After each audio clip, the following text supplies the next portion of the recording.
किसी भी criminal investigation में शुरू में जो बयान दिए जाते हैं वो बहुत मायने रखते हैं। हाँ बिल्कुल। लेकिन ये सवाल हमेशा रहता है कि उन पर कितना भरोसा करें। कहीं वो बयान किसी दबाव में तो नहीं लिया गया। सही बात है। और इसी प्रॉब्लम से निपटने के लिए हमारी दंड प्रक्रिया संहिता मतलब सीआरपीसी 1973 में एक बहुत खास सेक्शन है, सेक्शन 164। हाँ, धारा 164। जी तो आज हम इसी पर थोड़ी गहराई से बात करने वाले हैं, जो भी हमने रिसर्च किया है उसके बेसिस पर। बिल्कुल। देखिए, धारा 164 का असल मकसद ही यही है कि इन्वेस्टिगेशन के बिल्कुल शुरू में पुलिस के असर से दूर एक न्यूट्रल जुडिशियल ऑफिसर के सामने बयान दर्ज हो सके। अच्छा, मतलब पुलिस से अलग। हाँ बिल्कुल अलग, ताकि फेयरनेस बनी रहे और जबरदस्ती बयान लेने वाली बात खत्म हो। और ये पावर, ध्यान दीजिएगा, पुलिस को नहीं दी गई है, ये सिर्फ जुडिशियल मैजिस्ट्रेट या मेट्रोपॉलिटन मैजिस्ट्रेट के पास है। ओके, तो ये मैजिस्ट्रेट के सामने रिकॉर्डिंग होती है इसमें। हाँ, किस तरह के बयान आते हैं? क्या सिर्फ कन्फेशन, मतलब इकबालिया बयान? नहीं, इसमें दो तरह की चीजें रिकॉर्ड हो सकती हैं। एक तो जैसा आपने कहा, आरोपी का कन्फेशन यानी अपना जुर्म मान लेना। हाँ। और दूसरा, किसी गवाह का बयान या किसी और व्यक्ति का बयान जिससे केस को समझने में मदद मिले। यहां यह समझना जरूरी है कि जब आरोपी मजिस्ट्रेट के सामने अपनी मर्जी से जुर्म कबूलता है, उसे जुडिशियल कन्फेशन कहते हैं। और उसकी लीगल वैल्यू ज्यादा होती है। हाँ, काफी ज्यादा। तो फिर ये पक्का करने के लिए कि बयान वाकई अपनी मर्जी से है, बिना दबाव के, इसके लिए तो कोई खास तरीका होता होगा। एकदम। यहीं पर प्रोसीजर बहुत अहम हो जाता है। बहुत सख्त नियम है। मजिस्ट्रेट की सबसे पहली ड्यूटी है ये देखना कि जो भी बोला जा रहा है वो पूरी तरह वॉलंटरी है।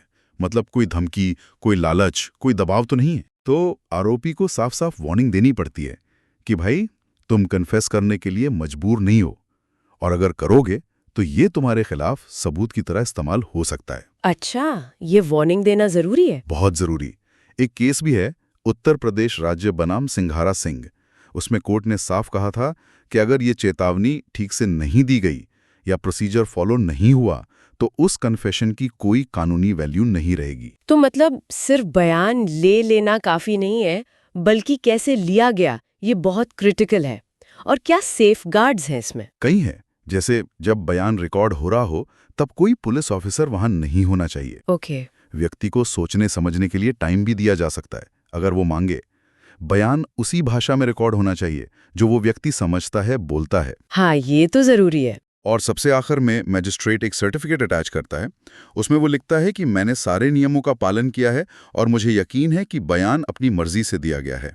बयान देने वाले के साइन भी लिए जाते हैं। सब कुछ ट्रांसपेरेंसी के लिए। ठीक है, ये प्रोसीजर तो समझ आया, लेकिन असली सवाल कोर्ट में इन बयानों का वजन कितना होता है? क्या मजिस्ट्रेट के सामने दिया गया कन्फेशन एकदम पक्का सबूत मान लिया जाता है? काफी मजबूत सबूत माना जाता है, बशर्ते ये साबित हो कि वो पूरी तरह वॉलंटरी था। रामकिशन सिंह बनाम बॉम्बे राज्य वाले केस में यही बात सामने आई थी। लेकिन हाँ, पक्का सबूत शायद ना कहें, क्योंकि कोर्ट बाकी सबूतों को भी देखती है। ओके। पर गवाहों की बयानों की बात थोड़ी अलग है।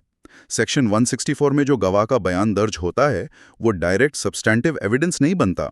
मतलब वो अपने आप में गुनाह साबित करने का मुख्य सबूत नहीं है। अच्छा, तो फिर गवाह का बयान रिकॉर्ड करने का क्या मतलब हुआ? उसका इस्तेमाल होता है बाद में, जब वही गवाह कोर्ट में गवाही देने आता है। हाँ। तब सेक्शन 164 वाले बयान से या तो कोर्ट में दी गई उसकी गवाही को सपोर्ट किया जा सकता है, जिसे करॉबोरेशन कहते हैं। ठीक है। या फिर अगर वो कोर्ट में अपनी बात से पलट जाता है तो उसके इस पुराने बयान से उसकी बात को काटा जा सकता है, मतलब कॉन्ट्राडिक्ट किया जा सकता है।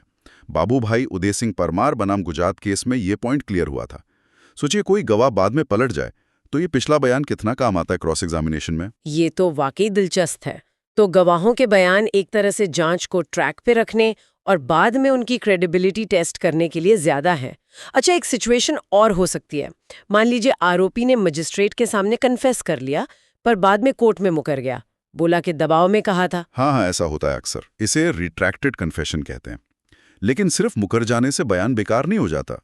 महावीर सिंह बनाम हरियाणा राज्य जैसे केसेस में कोर्ट्स ने कहा है कि अदालत ये देखती है कि जो ओरिजिनल बयान था क्या वो वॉलंटरी था। अगर हाँ, तो मुकरने के बाद भी उस बयान के आधार पर सजा हो सकती है। तो कुल मिलाकर ये जो धारा 164 है, ये एक तरह का बैलेंस बनाने की कोशिश करती है इन्वेस्टिगेशन एजेंसी, आरोपी और गवाहों के बीच। सही कहा। ताकि जांच भी ठीक से हो, किसी के राइट्स भी ना दबे और सच सामने आ सके। बिल्कुल। इसका निचोड़ यही है। शुरू में ही इम्पोर्टेंट बयानों को सही ढंग से सेव करना, पुलिस की ज्यादती को रोकना, बयानों की रिलायबिलिटी बढ़ाना और आरोपी और गवाह दोनों के कानूनी अधिकारों की रक्षा करना। बिल्कुल। और इसमें मैजिस्ट्रेट का जो निष्पक्ष रोल है वो रीढ़ की हड्डी की तरह है। तो ये थी धारा 164 की कहानी। कानून की किताबों से निकलकर असल दुनिया में इसका क्या असर होता है ये हमने समझने की कोशिश की। प्रोसीजर्स, सेफगार्ड्स और कोर्ट में उसका वजन, सब कुछ कितना जुड़ा हुआ है। हाँ, और यहाँ एक सवाल शायद सोचने के लिए छोड़ा जा सकता है क्या? कि क्या ये सारे कानूनी और प्रोसीजरल सेफगार्ड्स, यहाँ तक कि मजिस्ट्रेट की मौजूदगी, उस बहुत बारीक साइकोलॉजिकल प्रेशर या मैनिपुलेशन को पूरी तरह रोक पाते हैं, जो शायद सीधे सीधे नजर ना आए? ये वाकई सोचने वाली बात है। ये एक ऐसा सवाल है जिस पर शायद हमेशा बहस चलती रहेगी।